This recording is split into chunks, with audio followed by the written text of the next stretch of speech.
Bismillahirrahmanirrahim. Assalamualaikum warahmatullahi wabarakatuh. Perkenalkan, kami dari kelompok 6 mata kuliah Manajemen Pendidikan semester 4 YIN Syekh Nurjati Cirebon. Saya Syifa Fauzia Faryani dan rekan-rekan saya, saudari Tiwi Widiawati dan saudara Muhammad Rijah Syahrial. Oke, kami di sini akan membahas materi mengenai manajemen tenaga pendidik. Baik, materi yang pertama yaitu mengenai pengertian manajemen tenaga pendidikan yang akan dibahas oleh saya sendiri. Pengertian manajemen tenaga pendidikan. Oke, di sini ada 3 kata yakni manajemen, tenaga, dan pendidikan. Kita kupas satu-satu yakni manajemen. Menurut bahasa dan menurut tim dosen administrasi pendidikan, itu manajemen itu berasal dari bahasa Inggris. Manajemen yang dikembangkan dari kata to manage. Nah, yang berarti mengatur atau mengelola. Selain dari bahasa Inggris, juga kata manage itu sendiri berasal dari Italia ya. Italia managio yang diadopsi dari bahasa Latin yang berasal dari kata manus yang artinya tangan. Nah, jadi pengertian manajemen pendidik oleh tim dosen administrasi pendidikan yaitu aktivitas yang harus dilakukan, mulai dari pendidik masuk ke dalam organisasi pendidikan, sampai akhirnya berhenti melalui proses perencanaan sumber daya manusia, perekrutan, seleksi, penempatan, pemberian kompensasi, penghargaan, pendidikan dan latihan, atau pengembangan dan pemberhentian. Berarti dari pengertian-pengertian yang tadi dapat disimpulkan bahwa manajemen merupakan suatu kegiatan yang dilakukan secara bersama-sama oleh 2 orang atau lebih.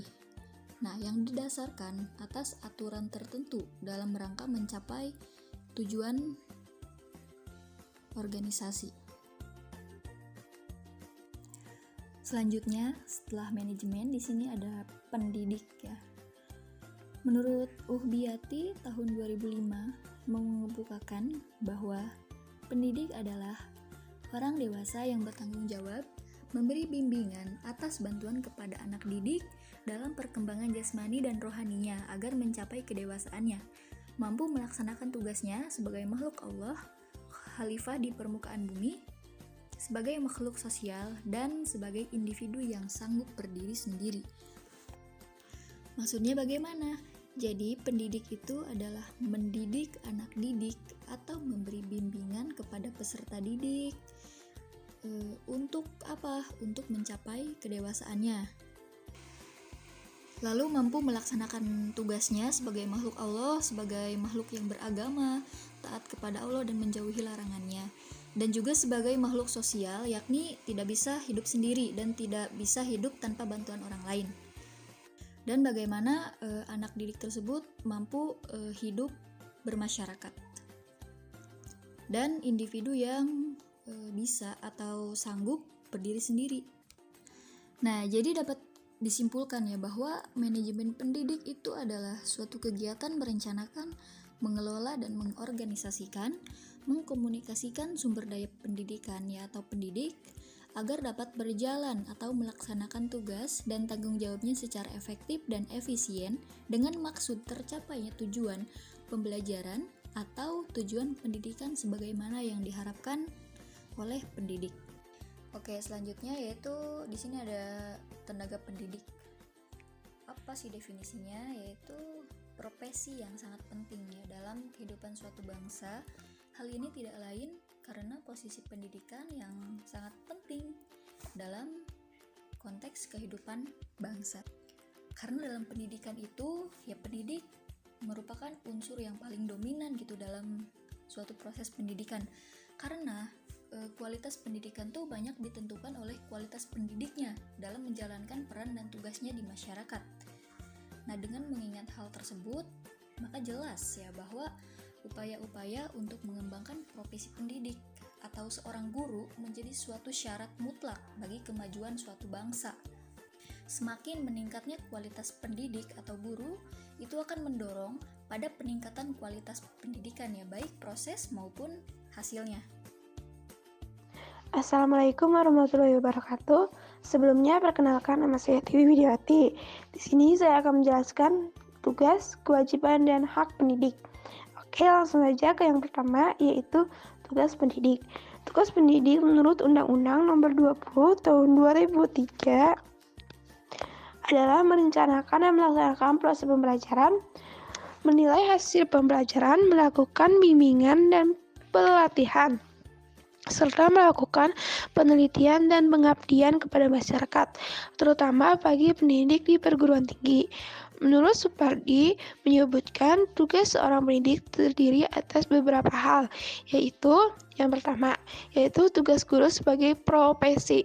Tugas ini menuntut kepada guru untuk mengembangkan potensi profesional diri sesuai perkembangan ilmu pengetahuan dan teknologi, yaitu mendidik, mengajar, dan melatih anak.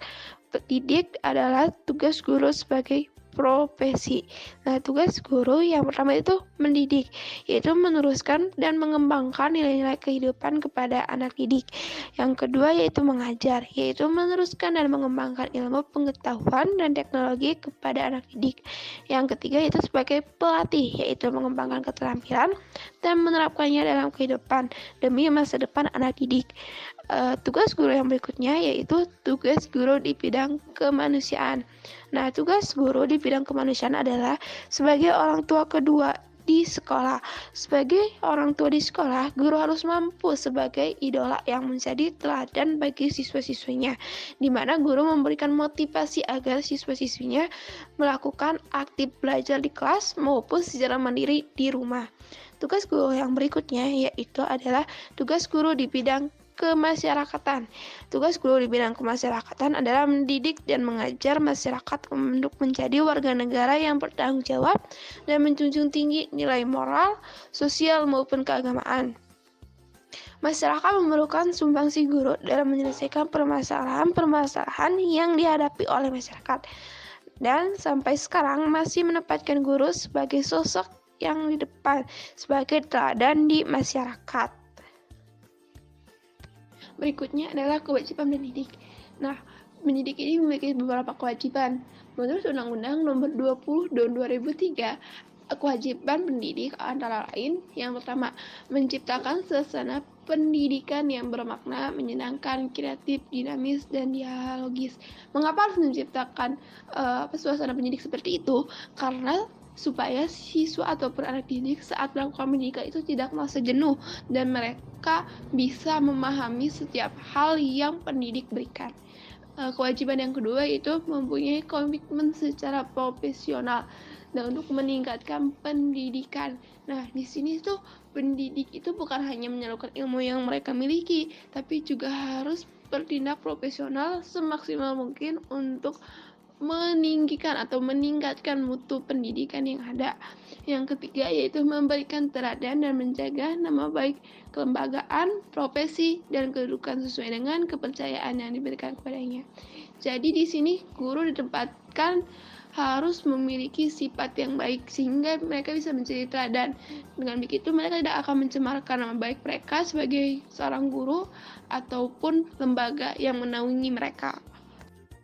Yang berikutnya yaitu hak pendidik. Nah, hak pendidik ini sudah diatur dalam Undang-Undang Nomor 20 Tahun 2003. Antara lain, yang pertama, menghasilkan dan menjamin kesejahteraan sosial yang pantas dan memadai. Jadi setiap pendidik itu sudah dijamin nih kesejahteraan sosial mereka.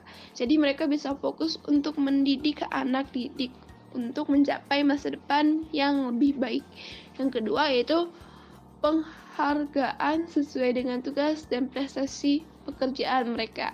Nah, selain jaminan sosial yang tadi saya jelaskan, pendidik juga bisa menerima penghargaan dari prestasi yang mereka torehkan selama menjadi pendidik. Yang ketiga yaitu pembinaan karier sesuai dengan tuntutan pengembangan kualitas. Jadi pendidik tuh mereka sudah memiliki pembinaan agar karir mereka itu terus meninggi atau terus membaik sehingga tidak ada yang namanya karir guru itu menurun. Yang keempat yaitu perlindungan hukum dalam melaksanakan tugas dan hak atas hasil kekayaan intelektualnya. Nah, jadi pendidik ini sudah dilindungi hukum. Saat mereka mendidik pun mereka sudah dilindungi hukum, sehingga mereka dapat melakukan pendidikan dengan tenang. Dan yang terakhir, yang kelima itu kesempatan untuk menggunakan sarana dan prasarana dan fasilitas pendidikan untuk menunjang kelancaran pelaksanaan tugas. Jadi di sini pendidik bisa menggunakan sarana apapun untuk menunjang mereka dalam melakukan tugas pendidik anak-anak pada waktunya. Oke, selanjutnya saya Syifa Fauziah Faryani ya akan melanjutkan atau menyambung materi yang tadi, yaitu sekarang mengenai kompetensi pendidik. Apa sih maksudnya? Nah, jadi seorang pendidik tuh harus menguasai sejumlah kompetensi, baik itu kompetensi yang sifatnya sangat mendasar maupun kompetensi yang sifatnya tuntutan dan pengembangan dari profesi keguruan. Nah, di sini menurut Supardi itu beliau mengemukakan kompetensi pendidik ya, yaitu ada 2 nih. Yang pertama tuh penguasaan kompetensi dasar 10 kompetensi PSI CBTI. Lalu penguasaan kompetensi pedagogik. Kita bahas satu-satu ya, yaitu penguasaan kompetensi dasar 10 kompetensi. Yaitu ada di sini ada berapa sih? 10. Ada 10. Yang pertama itu menguasai bahan, yang kedua mengelola program pembelajaran, yang ketiga mengelola kelas, yang keempat menggunakan media atau sumber belajar, yang kelima menguasai landasan-landasan kependidikan, yang keenam mengelola interaksi pembelajaran, yang ketujuh menilai prestasi siswa untuk kepentingan pendidikan. Nomor 8 mengenal fungsi dan pelayanan bimbingan dan penyuluhan. 9 mengenal dan menyelenggarakan administrasi sekolah. 10 memahami prinsip-prinsip dan menafsirkan hasil-hasil penelitian pendidikan yang guna keperluan pengajaran. Lalu ada penguasaan kompetensi pedagogik, itu kepribadian sosial dan profesional dalam Peraturan Menteri Pendidikan Nasional Nomor 16 Tahun 2005. Syarat yang harus dimiliki seorang guru tuh yang pertama tuh memiliki kompetensi pedagogik, yang artinya kemampuan pemahaman guru itu terhadap peserta didik, perencanaan dan pelaksanaan pembelajaran, evaluasi hasil belajar, dan pengembangan peserta didik untuk mengaktualisasikan berbagai potensi yang dimilikinya. Yang kedua, itu ada kompetensi kepribadian. Nah, artinya kemampuan guru secara personal yang tercermin pada kepribadian yang mantap, stabil, dewasa, arif, dan berwibawa, menjadi teladan bagi peserta didik dan juga berakhlak mulia. Yang ketiga yaitu memiliki kompetensi sosial. Nah, di sini artinya kemampuan guru dalam berkomunikasi dan bergaul secara efektif dengan peserta didik, dengan sesama pendidik ya, atau orang tua atau wali peserta didik, dan dengan masyarakat sekitar. Nah, yang terakhir, kompetensi yang harus dimiliki guru yaitu kompetensi profesional, yang artinya kompetensi dasar ya tentang disiplin ilmu yang dipelajarinya atau yang menjadi bidang spesialisasinya, baik dari penguasaan teoritis maupun praktis. Teoritis itu teori ya, maupun praktikum, kayak praktikum gitu. Kemampuan didaktis, metodik, psikologis, keterampilan perencanaan dan pengelolaannya, serta memiliki kemampuan mengevaluasi hasil dari belajar dan mengajar. Saya Muhammad Reza Syahrial. Saya akan membahas mengenai kegiatan manajemen tenaga pendidik. Kegiatan manajemen tenaga pendidik dibagi menjadi 6. Yang pertama, analisis kebutuhan dan formasi tenaga pendidik. Dalam hal ini, upaya sekolah untuk mewujudkan tenaga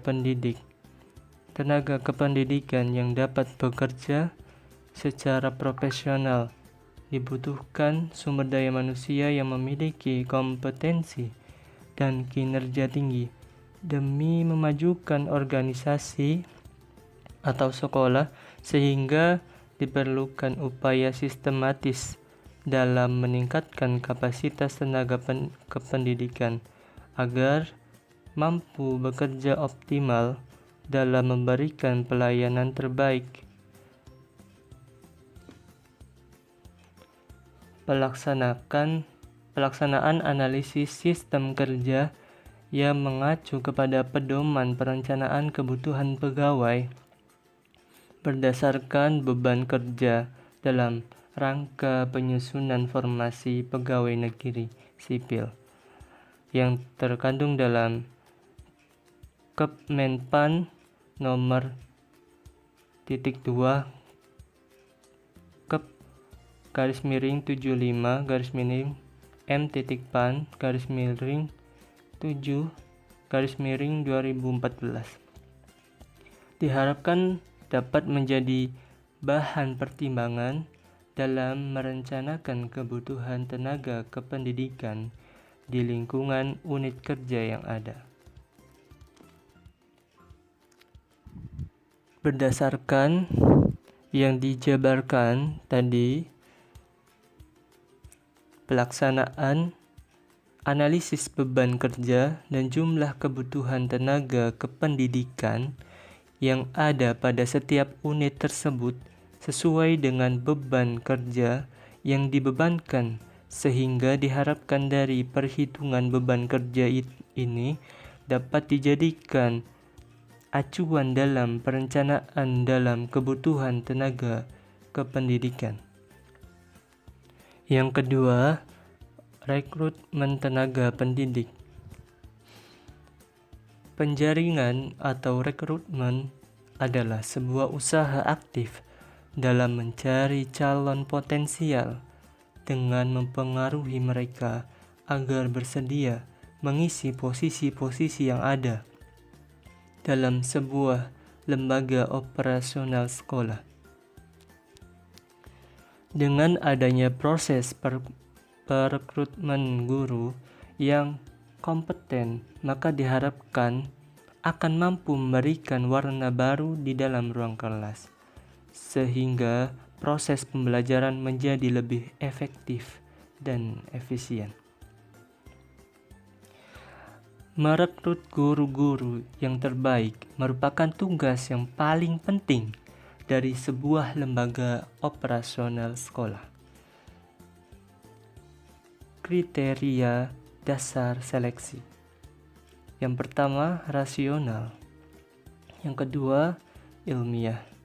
Yang ketiga, objektif. Yang keempat, berpedoman pada laporan analisis pekerjaan dan rencana perekrutmen pegawai. Yang kelima, efisien dan efektif. Yang keenam, memperhatikan peraturan dan ketentuan yang berlaku. Yang ketujuh, dilakukan secara objektif dan jujur. Dan yang terakhir, dilakukan dengan profesional. Cara dan metode seleksi. Yang pertama, seleksi persyaratan administrasi. Yang kedua, seleksi pengetahuan umum, ya seperti tes dan sebagainya. Yang ketiga, seleksi psikologi. Itu seperti kayak dikasih tes, tapi soalnya itu tentang kepribadian. Yang keempat, seleksi wawancara. Ya, biasalah menanyakan kesiapan dan mental sebelum mengajar. Yang terakhir, yang kelima, seleksi referensi. Adapun tujuan rekrutmen dan seleksi guru dan staf. Yang pertama, untuk menetapkan kebutuhan rekrutmen organisasi masa sekarang dan yang akan datang hubungannya dengan perencanaan SDM atau sumber daya manusia dan job analysis. Yang kedua, untuk meningkatkan sejumlah calon pelamar kerja dengan biaya minimum. Yang ketiga, untuk membantu meningkatkan angka keberhasilan dari proses seleksi dengan menurunkan sejumlah pelamar kerja yang bermutu rendah. Yang keempat, untuk membantu menurunkan kemungkinan pelamar kerja yang setelah direkrut dan diseleksi akan hengkang dari sekolah. Yang kelima, untuk memenuhi tanggung jawab organisasi bagi program tindakan persetujuan dan hukum lain serta kewajiban sosial. Yang keenam, untuk mengawali identifikasi dan menyiapkan pelamar kerja potensial yang akan menjadi calon pegawai yang sesuai. Dan yang terakhir, yang ketujuh, untuk meningkatkan keefektifan organisasi dan individu untuk mengevaluasi keefektifan teknik dan perencanaan. Perencanaan rekrutmen yang beragam dari semua jenis pelamar kerja. Yang ketiga, induksi tenaga pendidik. Apa itu induksi tenaga pendidik? Ya, induksi tenaga pendidik ialah kegiatan orientasi, pelatihan di tempat kerja, pengembangan dan praktik pemecahan berbagai permasalahan dalam proses pembelajaran bagi guru pemula pada sekolah atau madrasah di tempat tugasnya. Yang keempat, penempatan tenaga pendidik ialah proses penempatan guru yang tidak terarah, tidak adil, dan tidak proporsional akan berpengaruh negatif terhadap guru dalam mengembangkan kemampuan dan pengabdian profesional kependidikannya. Maksud dari ini ialah kita harus menyamaratakan penyebaran guru ke sekolah-sekolah yang kurang guru. Jadi harus sama, harus rata, dan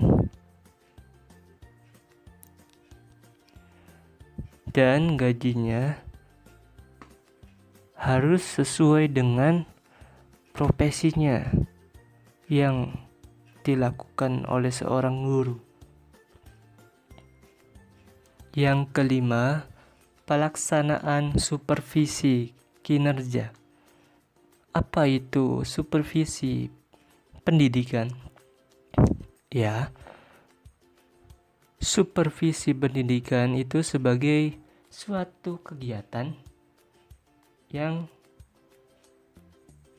tidak terlepas dari kegiatan manajemen pendidikan, perlu diupayakan secara simultan dan ditingkatkan kualitas pelaksanaannya.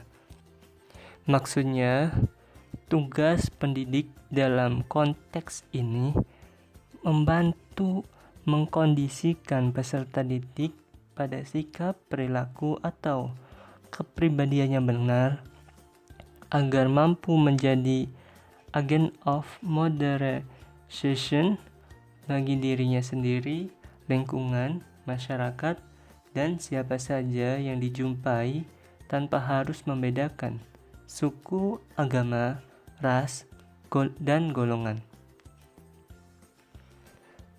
Setiap pelaksanaan program pendidikan memerlukan adanya pengawasan atau supervisi. Pengawasan bertanggung jawab terhadap keefektivitasan program itu. Oleh karena itu, supervisi haruslah meneliti ada atau tidaknya kondisi-kondisi yang akan memungkinkan tercapainya tujuan-tujuan pendidikan. Yang keenam, terakhir, pembinaan karir tenaga pendidik. Pada siswa akan mampu belajar lebih baik dari guru-guru dan staf-staf manajemen yang mereka sendiri juga belajar, berpikir, dan berkembang. Untuk mewujudkan kondisi tersebut, perlu sebuah langkah yang tepat untuk merancang dan melaksanakan program peningkatan mutu guru. Tujuan dari pengembangan karir tenaga pendidik adalah untuk membantu guru agar mampu berprestasi yang lebih baik di dalam pekerjaannya dan untuk memberikan tanggung jawab serta tugas-tugas baru kepada mereka. Terima kasih. Sekian dari saya. Mohon maaf bila ada kesalahan dalam penyampaian saya. Terima kasih. Oke, materi semuanya telah tersampaikan ya. Maka kesimpulan dari manajemen tenaga pendidik itu yakni manajemen pendidik merupakan suatu kegiatan merencanakan, mengelola dan mengorganisasikan, mengkomunikasikan sumber daya pendidikan atau pendidik ya guru agar dapat berjalan atau melaksanakan tugas dan tanggung jawabnya secara efektif dan efisien ya dengan maksud tercapainya tujuan pembelajaran sebagaimana yang diharapkan oleh pendidik tersebut.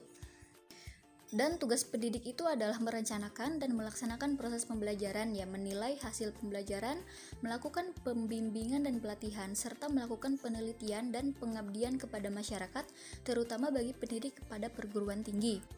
Oke, sekian yang dapat kelompok kami sampaikan, ya kurang lebihnya kami mohon maaf. Wassalamualaikum warahmatullahi wabarakatuh.